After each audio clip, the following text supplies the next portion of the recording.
টাকা এমন একটা জিনিস যেটা পাওয়ার জন্য মানুষ নিজের জীবনটা উজাড় করে দেয়।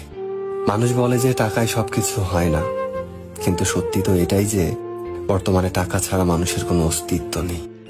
হাসপাতালের অসুস্থ মানুষটা জীবনে বাঁচা মরার সাথে লড়াই করে চলেছে, কিন্তু ডাক্তারের প্রথম কথা হলো যে আগে টাকা জমা করুন, তারপরে চিকিৎসা হবে। স্কুলে পড়লে টাকা, কলেজে শিক্ষা নিতে গেলেও টাকা, আর চাকরিতে সম্মান টাকার কাছে হার মেনে যায়।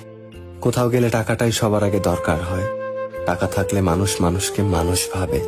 টাকা ছাড়া মানুষটা যতই সৎ সহজ ভালো মানুষ হোক না কেন, সমাজ সে মানুষটাকে অবহেলা করতে শুরু করে। বাস্তবতা তো এটাই যে টাকা শুধু দরকারই হয় না, আজকাল মানুষের সব থেকে বেশি প্রয়োজনীয় জিনিস হয়ে উঠেছে। টাকা আছে সেই ঠিক, সেই সব থেকে সম্মানী ব্যক্তি এবং সম্মানের যোগ্য। আর যার কাছে টাকা নেই, তার সত্যিগুলোকেও খুব সহজে মিথ্যে বানিয়ে দেওয়া যায়।